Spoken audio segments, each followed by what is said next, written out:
Assalamualaikum warahmatullahi wabarakatuh. Selamat siang semuanya. Selamat datang kembali di channel kesayangan kita, Ilo Extreme. Dan semoga pada hari Minggu ini teman-teman selalu dalam keadaan sehat walafiat tanpa kekurangan satu apapun. Amin amin ya robbal alamin. Dan akhirnya kita masuk juga ya ke part kedua dari Sewu Jiwo. Semakin seru saja. Misteri apa sih yang sebenarnya, ritual apa sih yang sedang dilaksanakan oleh Supri ya, untuk, dan apa yang direncanakan untuk keluarganya Mas Yadi ini masih menjadi misteri. Dan di part 2 ini kita akan tahu jawabannya. Dan sekali lagi kami ucapkan terima kasih kepada seluruh teman-teman ya yang sudah setia mendukung ketiga channel kami. Kami ucapkan banyak terima kasih karena kalianlah kami selalu semangat untuk berkarya. Dan buat yang baru bergabung, silakan jangan lupa sebelum masuk ke dalam kisahnya diklik dulu tombol merah subscribe. Jangan lupa lonceng notifikasinya juga dinyalakan agar teman-teman selalu mendapatkan notifikasi dari konten-konten yang akan kami upload selanjutnya. Untuk Ilo Extreme kita upload setiap jam 1 siang. Ya, nggak pakai berlama-lama ya. Langsung saja kita masuk ke dalam kisahnya Sewu Jiwo part 2. Ritual Tarik Sukmo. Semenjak kejadian itu, Warni berubah.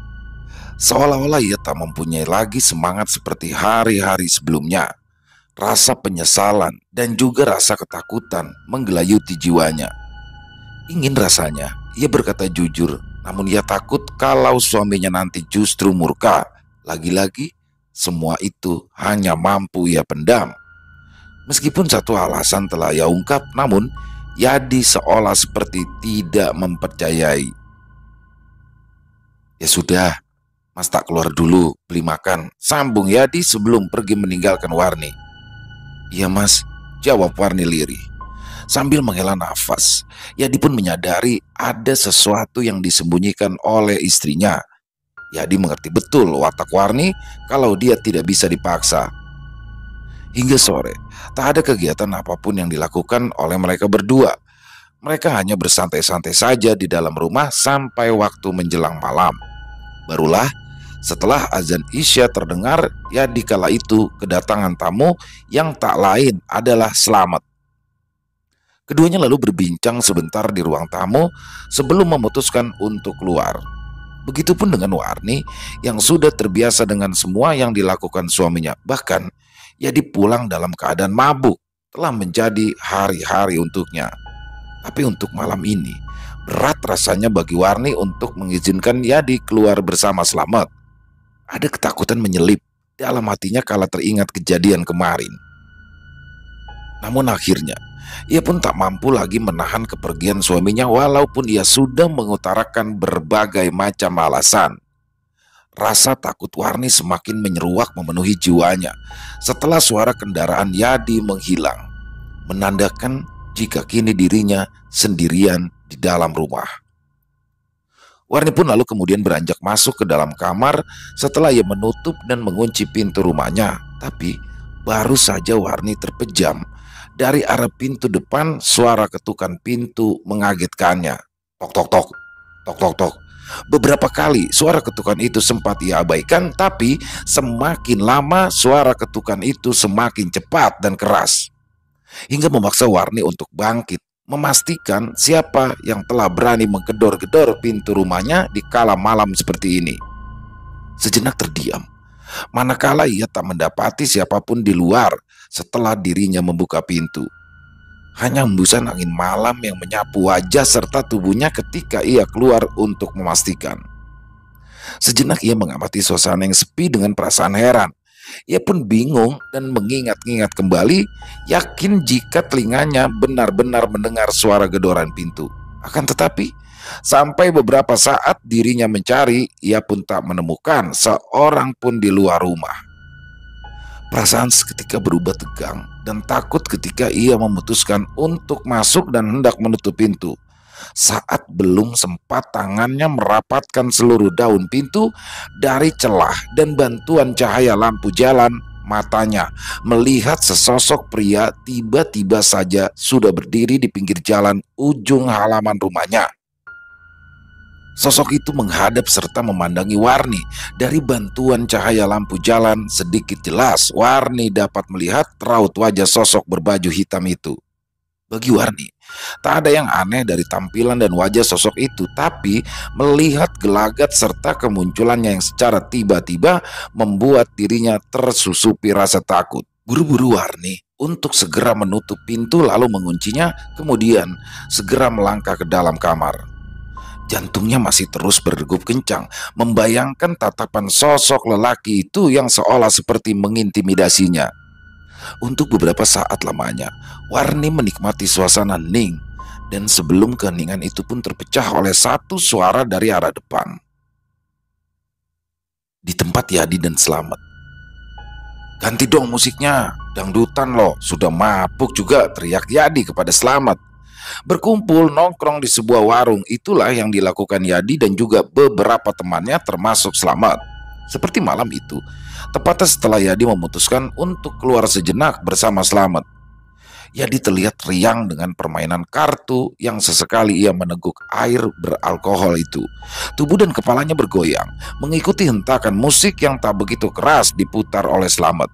Apalagi, malam itu kebetulan cuaca sangat cerah, secerah hati dan pikiran Yadi yang setelah mendapatkan uang yang begitu banyak, setidaknya bisa membuat Yadi melupakan kejadian janggal yang sudah menimpa istrinya di rumah. Dari kursi ujung, seorang lelaki pun mendekat ke arah Yadi. "Dengar-dengar makamnya Pak Sukirman dibongkar ya, Kang?" "Hah? Dibongkar? Maksudnya?" sahut Yadi terkejut mendengar sebuah nama yang diucapkan lelaki yang baru saja mendekat. Ya, lelaki itu biasa dipanggil Kosim. "Yo Kang, ini baru katanya, tapi saya juga belum lihat," jawab Kosim seolah memancing rasa penasaran Yadi dan beberapa orang lainnya. Beberapa saat tak ada sahutan dari Yadi. Ia seolah tak peduli dengan ucapan Kosim. Tapi ketika permainan sudah selesai, sejenak Yadi memandang Kosim dengan penuh rasa heran dan takut. Ya, takut kalau ucapan Kosim barusan benar. "Dicek saja ke makamnya. Gimana?" Lagi-lagi Kosim di sini justru memberikan saran. Yadi dan beberapa orang lainnya termasuk Slamet saling pandang, seperti ingin tahu reaksi masing-masing. "Gini aja, untuk pembuktiannya, saya sama Kang Kosim ke makam. Gimana Kang?" tanya Yadi. Berawal dari rasa penasaran yang semakin bergelayut, Yadi mempunyai satu pemikiran konyol seperti itu. Namun pada akhirnya, Kosim pun memilih untuk mengiyakan. Mereka berdua termakan gosip yang beredar.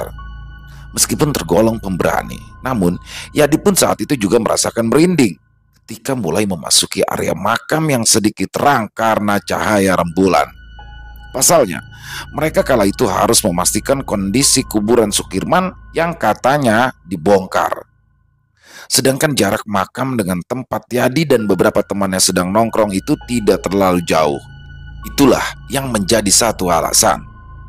Kosim yang mengekor di belakang Yadi sedari awal masuk gerbang makam tampak diam. Berkali-kali Yadi berbicara, tapi tidak diindahkannya.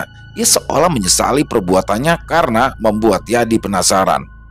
Karena semenjak mereka masuk ke area pemakaman, hawa tak mengenakan mulai muncul. Tapi kini sudah terlanjur hingga mau tak mau Kosim pun harus mengantar Yadi. Setelah beberapa langkah masuk, Yadi pun lalu berhenti. Matanya mengedar mencari nisan yang bertuliskan nama Sukirman. Yadi kembali melangkah setelah melewati gundukan-gundukan tanah dan beberapa juga yang berkeramik. Puluhan langkah dan puluhan kuburan sudah keduanya lewati, tapi belum juga ia menemukan nisan yang bertuliskan nama Sukirman. Sampai akhirnya mata Yadi pun menangkap sebuah gundukan tanah yang masih berpayung, menandakan jika makam itu tentu masih baru. "Loh Kang, ini kuburannya Sukirman, masih utuh," ucap Yadi ketika sampai di samping gundukan kuburan Sukirman. Tapi di sini Kosim tidak menggubris. Terjadilah perdebatan kecil antara mereka berdua saat Yadi ngotot kalau kuburan Sukirman masih dalam kondisi lengkap. Mungkin karena pengaruh alkohol, Yadi pun akhirnya memaki Kosim, dan Kosim yang merasa Yadi orang paling sangar di desa memilih untuk tetap diam. Meskipun ia mendengar semua ucapan Yudi, namun Kosim enggan untuk menyahuti.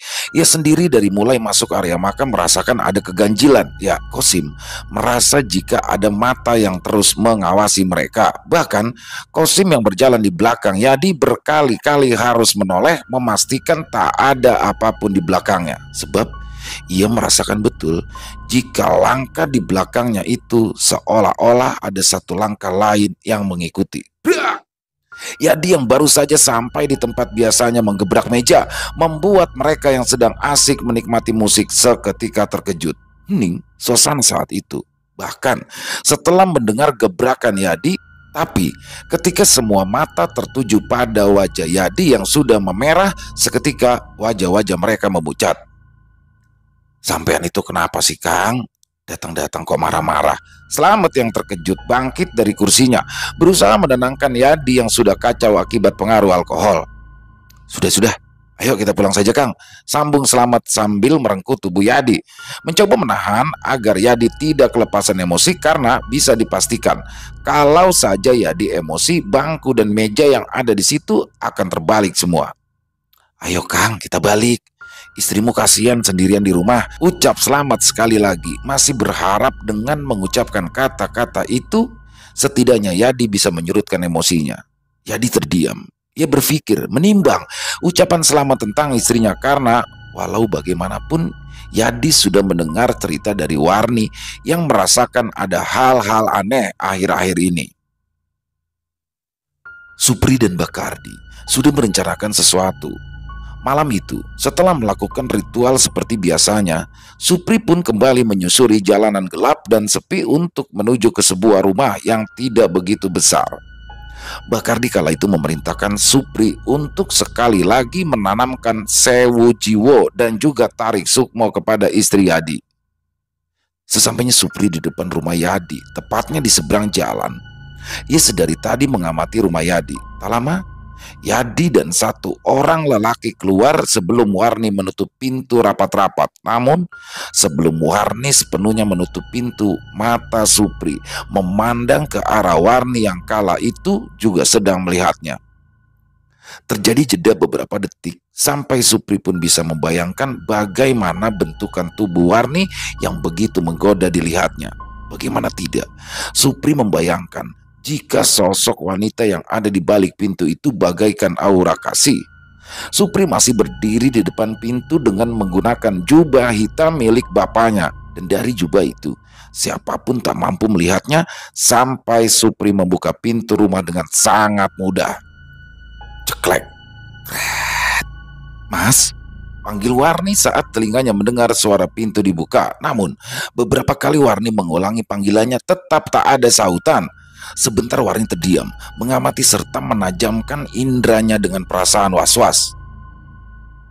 Supri melangkah perlahan dan ia pun mulai menarik sebuah kursi kayu sebelum ia duduk. Kali ini Warni benar-benar dibuat senam jantung kala suara panggilannya justru tersahuti oleh suara langkah kaki dan deritan suara kursi yang digeser. Bayang-bayang wujud sosok yang menyerupai suaminya pun seketika muncul dalam benaknya. Wajah pucatnya, dengus nafas berbau wangi melati dan tatapan liar nan nakal memenuhi pelupuk matanya. Hening membuat pikiran Warni bimbang antara percaya dengan suara barusan atau hanya halusinasi. Entah berapa lama ia berpikir, sampai akhirnya Warni pun memberanikan diri untuk melawan rasa takut dan mulai bangkit dari ranjang. Pelan, nyaris tak bersuara langkah Warni hingga beberapa detik kemudian ia pun sampai di ambang pintu kamar. Warni ragu apakah ingin membuka pintu atau hanya diam berdiri saja di depan pintu. Perasaan itu pun muncul saat tiba-tiba bau wangi bunga santer menyapu. Namun satu rasa penasaran mendorong keberanian Warni untuk membuka pintu dengan perlahan. Dek, jantung Warni bagaikan tersengat listrik ketika pandangannya mengarah ke kursi yang biasa untuk mereka gunakan makan sekaligus bercengkrama. Kini telah diduduki oleh sesosok lelaki berjubah hitam. Jiwa Warni benar-benar tercekat saat tatapan sosok lelaki itu mengarah padanya, seperti tahu bila dirinya seolah sedang mengintip dari celah pintu. Dengan cepat Warni pun mundur, buru-buru kembali ke atas ranjang dan menutup tubuhnya dengan selimut. Sedangkan Supri yang tahu jika Warni sedang ketakutan, kemudian ia pun berdiri lalu berjalan masuk ke dalam kamar Warni. Dilihatnya tubuh Warni dari balik selimut dengan gemetar, memacu adrenalin Supri untuk segera melakukannya. Hal yang pertama dilakukan Supri adalah menyentuh kaki Warni. Dengus nafas memburu dan keringat yang deras mengucur tiba saja seperti terhenti dan membeku ketika tubuh Warni merasakan satu sentuhan lembut di bagian kaki. Warni ingin memberontak, berteriak, namun semua itu hanya bisa ia lakukan dalam hati. Semakin lama, sentuhan Supri tak hanya berkutat di kaki, melainkan perlahan naik menelusur ke arah bagian atas. Hal itu pun terus berlangsung tanpa adanya penolakan dari Warni, membuat Supri dengan leluasa untuk melepas pakaian Warni dengan mudah. Seolah Warni terhipnotis dengan Supri, sampai akhirnya selimut dan juga beberapa pakaian yang melekat di tubuh Warni kini telah terlepas, memperlihatkan tubuh Warni yang begitu menggoda di mata Supri. Untuk pertama kalinya bagi Supri dalam sepanjang hidupnya, ia bisa merasakan dengan sangat dekat. Berbeda dengan sebelumnya, Supri dengan bantuan Bakardi hanya mampu sukmanya saja yang keluar, namun kali ini raganya sekaligus bisa merasakan tubuh seseorang. Wajah Warni yang sudah merasakan takut amat luar biasa, manakala matanya melihat dengan jelas sosok berjubah hitam beraroma kembang sudah berada di atas tubuhnya. Wajah Supri terus tersenyum, menyeringai, mendengus keras. Hibasan gerak tubuhnya seirama dengan dengusan nafas Warni yang sudah memburu, membuat Warni yakin bila sosok itu bukanlah manusia. Selang beberapa menit, terdengar suara kendaraan yang berhenti dan kemudian berlalu setelah menurunkan seseorang di depan rumah. Yadi baru saja pulang bersama Slamet.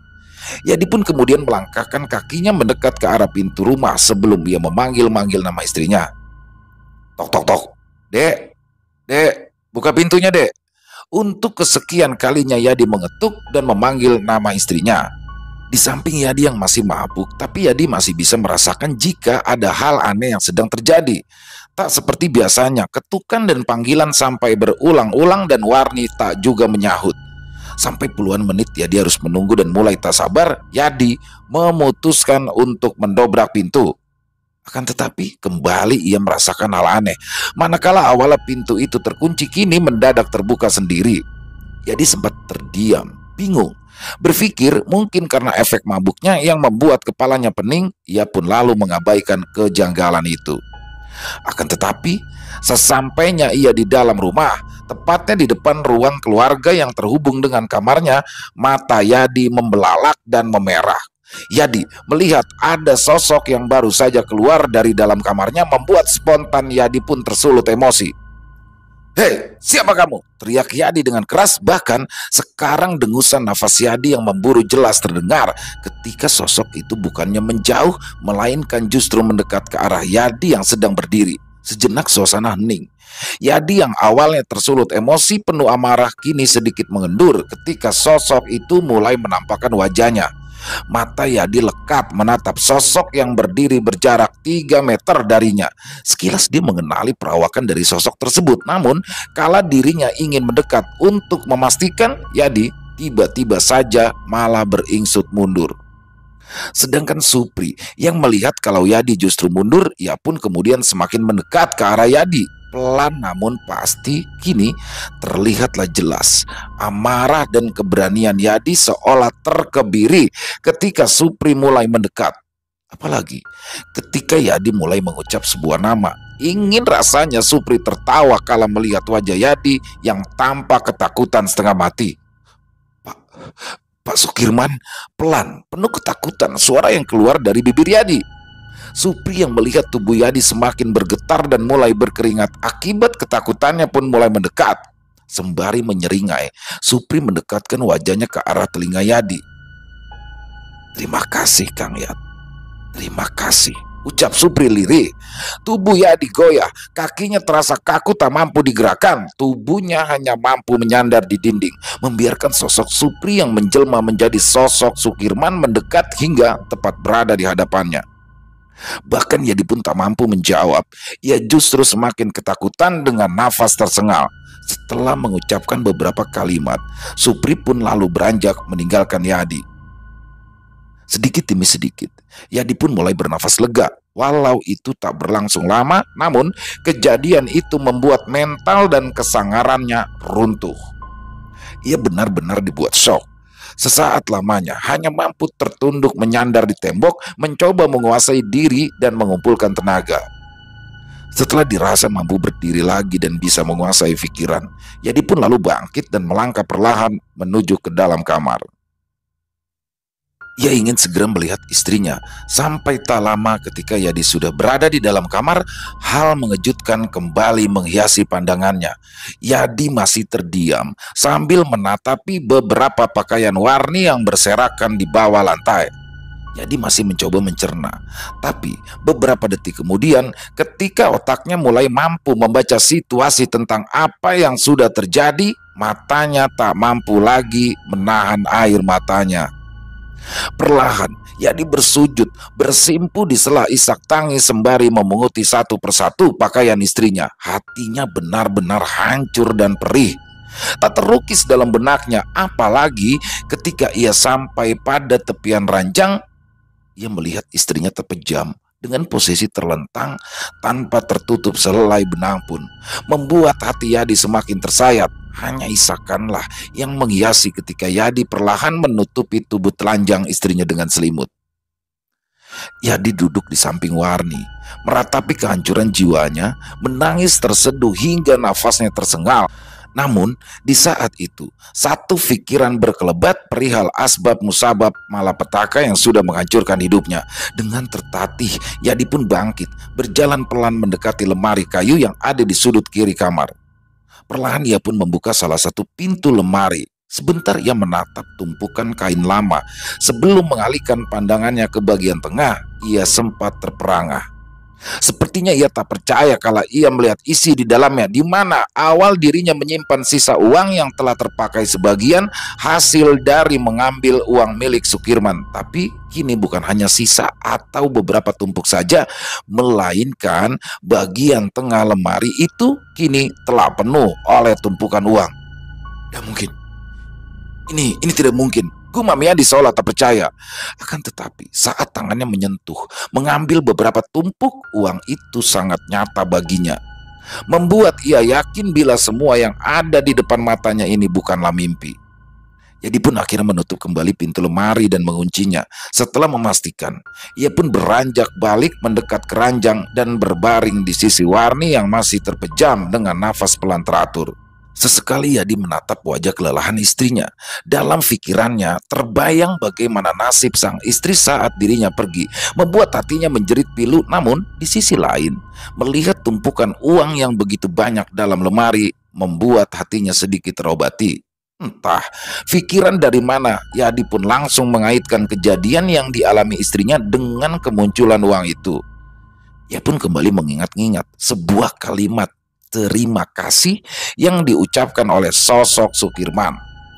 Meskipun tak jelas makna dan buat apa sosok Sukirman mengucapkan hal itu, tapi Yadi sedikit mulai bisa merekanya.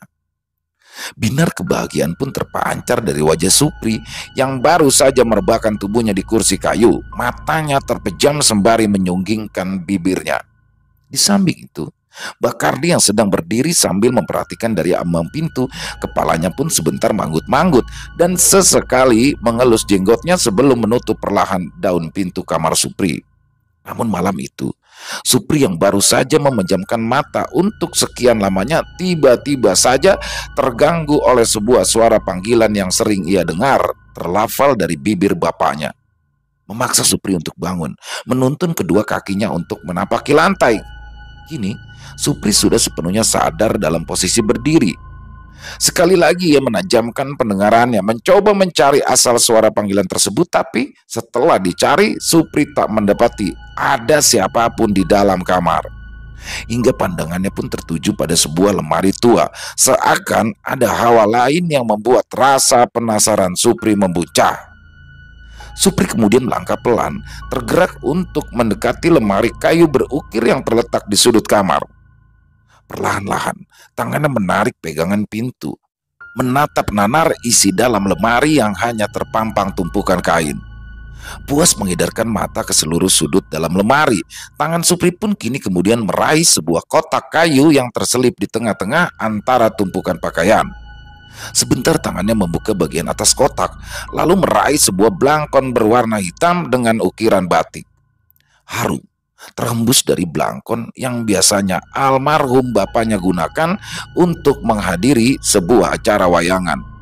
Satu profesi telah digeluti puluhan tahun lamanya sebelum mengakhiri hidupnya. Pekerjaan Sukirman itulah juga dianggap sebagai sumber penghidupan dan mencari tumbal. Sementara ibunya Supri, ia sudah lama meninggalkan Sukirman setelah tahu kalau Sukirman melakukan perjanjian dengan salah satu iblis dari leluhurnya. "Pakailah nak, belangkon itu akan membuatmu dihormati. Pakai." Lirih tapi tak mampu menghentakkan tubuh Supri, suara membisik yang entah dari mana datangnya. Supri pun sejenak memalingkan wajah, mengedari seluruh isi ruang kamar, mencari sumber suara yang nyata ia dengar, sampai berulang kali memastikan Supri tak menemukan siapapun kecuali dirinya sendiri. Supri kembali fokus pada belangkon batik yang sudah ia pegang. Ia membukanya, kemudian memakainya pas dengan lingkar kepalanya, membuat tanpa sadar menuruti bisikan lirih yang beberapa saat lalu telinganya dengar. Untuk memakai di kepalanya, merasa begitu cocok, Supri pun ingin melihat dirinya sendiri. Lalu Supri menggeser tubuhnya ke samping dan berdiri lurus pada cermin yang ada di lemari. Sunggingan senyum tipis kemudian tersemai dari bibirnya, mendapati dirinya begitu gagah dan juga berwibawa, membawanya pada memori masa lalu, ketika Sukirman selalu berada di atas. Tapi tak lama, sunggingan senyum Supri memudar, berganti menjadi bias ketakutan yang menyirat kuat, manakala dari arah belakangnya ia melihat sosok lelaki tua berbelangkon berdiri menatap tajam ke arahnya. Supri pun segera membalikkan badannya, namun kosong. Tak ada sosok lain, yang ada hanyalah semilir angin lembut yang menyapu tubuhnya. Bersamaan dengan aroma wangi yang biasa Sukirman gunakan, tak lama kemudian kembalilah Supri memasukkan belangkon ke dalam kotak kayu serta menyimpan kembalinya ke dalam almari. Tapi baru saja Supri menutup pintu lemari, satu suara panggilan kembali mengejutkannya. "Kemari, kemari nak, mendekatlah." Suara itu kembali terdengar lirih. Tak hanya dari ketika memanggil, Supri juga teringat dengan suara bisikan lembut yang sama persis saat tadi ia menyentuh belangkon. "Tidak usah ragu, aku ini eyangmu yang akan menuntunmu," ucap kembali sosok lelaki tua yang Supri yakini kalau pemilik suara itu adalah sosok lelaki tua yang sempat Supri lihat dari pantulan cermin tadi. Supri terdiam sejenak sebelum nekat untuk membalikan badan. Seketika terasa anyep dirasa Supri saat matanya mendapati sosok Sukirman tengah berdiri di belakang lelaki tua yang duduk menghadap Supri. Setapak demi setapak Supri melangkah. Ia pun memberanikan diri mendekat ke arah bapaknya dan sosok yang terduduk. Langkah Supri segera tersambut aroma wangi menyengat seperti ketika ia membuka kotak kayu tadi. "Ambillah belangkon tadi," perintah lelaki tua itu. Seperti ditarik satu kekuatan, Supri tak bisa membantah dan ia pun hanya menurut. Sebentar, lalu dia kembali mendekat dengan membawa kotak kayu yang berukiran berisi belangkon. "Bukalah. Setelah ini kamu akan memiliki. Harus kamu teruskan ritual ini." Supri tahu makna dari kalimat yang tersemat di dalamnya. Lelaki tua atau yang Supri yakini adalah eyangnya menginginkan dirinya menggantikan Sukirman untuk menjadi seorang pendalang. Kalut dan bimbang membuatnya tak sadar bila waktu hampir menjelang pagi. Di dalam kamar Yadi pun tak sedikit bisa memejamkan matanya malam itu. Ia baru tersadar ketika ia mendengar isak tangis istrinya. Yadi pun memeluk, mencoba menenangkan Warni yang semakin deras menangis. Warni yang masih dirundung ketakutan memanggil Yadi sebelum akhirnya mengeraskan suara tangisnya. Beban begitu berat dalam batinnya ia tumpahkan dalam dada Yadi. Sementara Yadi hanya tercenung kala mendengar cerita Warni dari awal sampai akhir, asal tragedi mengerikan yang sudah beberapa kali ini dia alami. Namun, dari semua cerita yang dicurahkan Warni, Yadi sedikit merasa lega ketika Warni tak bertanya ataupun mendesak asal Yadi mendapatkan uang dengan jumlah banyak itu. Karena Warni berasumsi jika kejadian ini terjadi setelah Yadi membawa uang yang banyak itu. Namun, asumsi Warni tetap saja hanya mampu ia pendam sehingga Yadi pun merasa tak perlu untuk bercerita apa sebenarnya pangkal dari tragedi memilukan itu. Sudah, kamu tenang saja. Meskipun hatiku sakit, tapi kita tak mungkin mengurus atau melaporkan. Aku akan berusaha mencari tahu penyebabnya agar tidak terulang lagi. Berat suara Yadi saat menimpali kerisauan hati istrinya. Dan hari itu, saat matahari mulai merangkak naik, Yadi pun lalu memutuskan untuk membawa Warni pergi sementara waktu dari rumah itu. Selain untuk menghiburnya, dia pun juga ingin mencari tahu di balik kejanggalan yang sudah menimpa keluarganya secara pasti, bukan berdasarkan akal rabaan dan buah pikirannya. Oleh karena itu, Yadi pun memutuskan untuk menyambangi rumah mewah Sukirman setelah ia menitipkan Warni pada saudaranya. Siang menjelang sore, Yadi pun akhirnya sampai di sebuah bangunan penuh ukiran dan berhalaman luas. Ia tahu, bahkan sering melewati jalan di depan rumah yang didominasi warna coklat tua. Tapi untuk pertama kali, dirinya memasuki halaman rumah milik Sukirman. Yadi sendiri sebenarnya sudah mengenal baik sosok Sukirman. Namun selama ini Yadi hanya mengenal sosok Sukirman sebagai seorang pendalang sukses yang sangat kaya raya, tanpa tahu siapa dia sebenarnya dan dari mana sumber utama kekayaannya. Permisi, sore. Sapa Yadi setelah langkahnya sampai di depan pintu berdaun kayu jati penuh ukiran. Berulang-ulang suara Yadi menyapa sampai akhirnya satu suara langkah dari dalam, kemudian disusul derit pintu terbuka menandakan jika seseorang telah merespon sapaan Yadi. Monggo, ada perlu apa ya mas? Saut seorang lelaki tua berbelangkon batik yang baru saja membuka pintu dan menatap penuh selidik pada Yadi. Yadi pun terdiam sebentar. Ia sedikit gugup mendapati tatapan dari lelaki tua itu. Namun demi tujuannya ia pun segera tergelak mengatur nyali dan keberaniannya. Maaf pak, boleh saya masuk? Saya ingin bertemu dan berbicara dengan pemilik rumah ini, jawab Yadi pelan dan sopan. Dan kini bergantian sang lelaki tua itu yang terdiam. Jakunnya turun naik, tatapannya menajam, seolah seperti menggambarkan sesuatu tak enak kala mendengar jawaban Yadi. Selagi Yadi dan sang lelaki tua berbelangkon terdiam dalam pikirannya masing-masing, tiba saja dari arah dalam satu suara sedikit keras mengejutkan keduanya, terutama sang lelaki tua itu. Biarkan dia masuk, Mbah, ujar suara itu. Baik mas, sang lelaki tua menyaut sembari mempersilahkan Yadi untuk masuk. Ada rasa takjub, tapi juga ada rasa takut saat Yadi melangkah masuk mengikuti sang lelaki berbelangkon. Ia takjub kalau melihat isi dalam rumah yang begitu berkesan dan belum pernah ia lihat dimanapun. Hampir semua isi di dalam rumah itu terbuat dari hasil ukiran kayu jati yang mengkilap. Tampak sekali kesan mewah berkelas tinggi dalam penilaian Yadi. Akan tetapi, ketika matanya tertuju pada tiap-tiap patung yang terpajang di setiap sudut ruangan, perasaan Yadi pun menciut ngeri.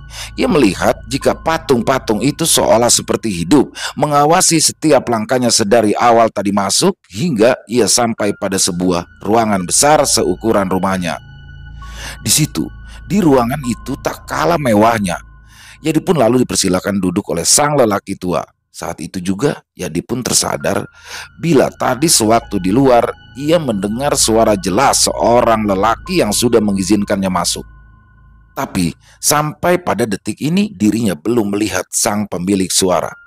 Aneh, padahal tadi suaranya seperti dekat. Tapi di mana orang itu? Pikir Yadi dalam hati. Lama Yadi terdiam. Ia duduk sendirian di atas kursi empuk berwarna kuning keemasan. Matanya terus mengitari ruangan yang kadang menimbulkan decak kagum. hingga pandangannya pun sampai pada lukisan tangan di dinding sisi kiri ruangan itu. Hatinya mulai merasakan sebuah kegelisahan, sedikit takut. Ya dikala melihat 4 lukisan yang berjejer di dinding sama rata ukurannya, di mana salah satu dari lukisan itu di posisi bagian bawah adalah lukisan Sukirman. Orang yang ingin dirinya ketahui ihwal sebenarnya. Di balik rasa takut dan gelisah, ada satu lukisan yang berada di posisi paling atas yang juga menarik perhatian mata Yadi untuk berlama-lama menatap. Lukisan itu seolah seperti nyata, menggambarkan sosok lelaki yang lebih tua dan berbelangkon selaras dengan baju surjan yang melekat di tubuhnya dan tertulis sebuah nama, Ki Rusmoyo. Entah berapa lama Yadi menatapi sosok lelaki tua dalam lukisan itu hingga ia pun tak menyadari bila kini di depannya telah berdiri seorang lelaki muda berkemeja batik. "Apa yang kamu lihat, Kang?" tanya lelaki muda itu menyadarkan Yadi. Maaf Pak," jawab Yadi gugup mendapat teguran dari sang punya rumah. "Apa yang ingin Kang Yadi ketahui tentang ayahku?" Kembali Yadi terenyah kaku mendengar ucapan sang lelaki muda berjambang tipis yang telah duduk di hadapannya. Selain dirinya juga tidak menyangka jika lelaki itu mengenal namanya juga tentang maksud kedatangannya. Mohon maaf Pak, bagaimana Bapak bisa tahu nama saya ya? Dan dari mana juga Bapak bisa tahu kalau kedatangan saya?" ucap Yadi pelan namun terputus. "Kang Yadi nggak perlu tahu dari mana saya bisa tahu. Yang jelas, sekarang katakan saja, apa yang ingin Kang Yadi tahu tentang ayah saya?" sahut lelaki muda itu memotong ucapan Yadi. Saat itu juga, dengan memberanikan diri, Yadi pun akhirnya bercerita tentang awal dirinya melihat kecelakaan yang sudah dialami Sukirman. Mengambil tumpukan uang, sampai terjadinya malapetaka terhadap istrinya juga dirinya yang sempat bertemu sosok menakutkan dari Sukirman. Sang pemuda yang mendengarkan sesekali menyunggingkan senyum sinis, seakan ia sudah mengerti tentang apa maksud dari cerita Yadi. Hingga pada titik akhir cerita panjang Yadi, sang pemuda itu masih terlihat tenang. Walaupun keseluruhan isi cerita dari Yadi itu bersinggungan dengan Sukirman yang tak lain adalah ayahnya sendiri, tapi itu seperti tak membuatnya terkejut sama sekali. Malah justru Yadi yang baru mengakhiri ceritanya merasa kikuk atas sikap sang pemuda. Ia yang pada awalnya mengira bakalan ada perdebatan dari ceritanya itu, namun sampai detik akhir sang pemuda seolah seperti tak merisaukan hal apapun. "Kang Yadi datang lagi lain waktu. Gunakan saja uang yang sudah Kang Yadi dapat. Nikmati saja semuanya, sebab itu sudah menjadi milik Kang Yadi sepenuhnya," ucap sang pemuda seraya bangkit dari tempat duduknya. Yadi pun sedikit terperanjat kala mendengar kalimat bernada perintah yang dilontarkan oleh pemuda itu. Dalam benaknya, ia membayangkan tumpukan uang kertas yang kini tersusun penuh di dalam lemarinya, membuatnya sedikit hanyut dalam gelombang angan-angan tanpa menyadari jika sang pemuda itu telah berlalu. Jadi pun baru tersadar akan dirinya yang masih terduduk sendiri, manakala sapuan angin lembut beraroma wangi sama persis dengan yang pernah ia cium beberapa kali, membuatnya buru-buru bangkit meninggalkan ruangan besar nan mewah itu. Sesampainya Yadi di pintu utama, ia pun melihat keadaan langit yang mulai gelap, menandakan malam mulai menjelma mengganti sang surya yang sudah tenggelam.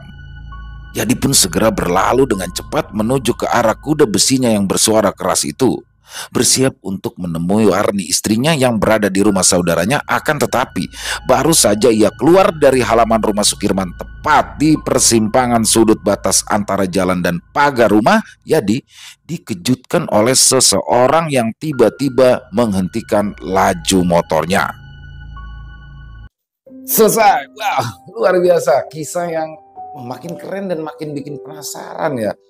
Ternyata keluarga dari Pak Sukirman ini adalah keluarga pendalang ya, keluarga dalang. Jadi buat teman-teman mungkin yang dari luar ya, dalang itu adalah orang yang memainkan wayang itu ya. Dan ternyata keluarga Pak Sukirman ini secara turun-temurun adalah seorang pendalang atau dalang yang memainkan wayang kulit ya. Jadi di sini dipertemukannya Mas Supri dengan leluhurnya. Leluhurnya datang dan ada di Blangkon itu ya. Di Blangkon itulah yang membuat dia dihormati. Dan Mas Yadi pun bimbang nih. Dia sebenarnya tahu ya tentang kejanggalan-kejanggalan, tapi karena uang satu lemari itu, satu bagian di lemari itu uang numpuk ya, siapa sih nggak tergiur. Semakin seru, pokoknya jangan sampai ketinggalan untuk besok di part ketiganya, dan kita janji nggak akan lama-lama, lebih singkat daripada kemarin ya, Sandah itu lebih singkat, kita bikin lebih singkat lagi supaya teman-teman nggak terlalu lama. Dan banyak juga saran dari teman-teman untuk dibikin full versionnya. Nanti kedepannya kita akan buat full versionnya dari kisah-kisah berpart yang sebelumnya, akan kita buatkan full version juga. Dan silakan yang punya komentar lain, yang punya pendapat lain bisa ditulis ya di kolom komentar, ataupun hanya sekedar saling menyapa. Kami akan membalasnya satu persatu. Dan buat yang suka dengan video bisa diklik tombol like-nya, tombol jempolnya, bisa di-share juga ya ke teman-teman yang lain agar teman-temannya juga ikut terhibur. Dan yang mungkin baru bergabung dan belum subscribe, diklik dulu tombol merahnya. Lonceng notifikasinya juga jangan lupa diklik juga agar teman-teman selalu mendapatkan notifikasi dari konten-konten yang akan kami upload selanjutnya. Dan buat yang punya kisah misteri ya, yang punya kisah yang berdasarkan pengalaman pribadi, dari kisah nyata, silakan boleh dikirimkan ke kami. Boleh dalam bentuk tulisan, boleh dalam bentuk voice note, rekaman suara boleh, senyamannya teman-teman aja. Bisa dikirimkan ke nomor telepon yang ada di bawah sini nih. 0878 45094752. Dan buat yang sudah mengirimkan kisah, kami ucapkan terima kasih. Dan yang sudah mengirimkan kisah tapi belum dibawakan, harap bersabar ya, karena harus kita melalui proses penggarapan dulu. Dan insya Allah kami akan membawakannya secara keseluruhan satu persatu. Di akhir kata, saya Ilo mengucapkan permohonan maaf apabila mungkin ada kata-kata saya yang salah, atau mungkin ada kata-kata saya yang kurang berkenan di hati teman-teman dalam pembawaan kisahnya tadi.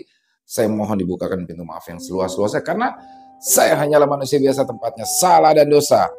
Sampai jumpa lagi di konten-konten kami selanjutnya yang pasti tidak kalah serunya, yang pasti tidak kalah horornya, masih bersama saya Ilo, Ilo Ekstrim. Salam sehat, sukses selalu untuk kita semua. Amin, amin, ya robbal alamin. Assalamualaikum warahmatullahi wabarakatuh.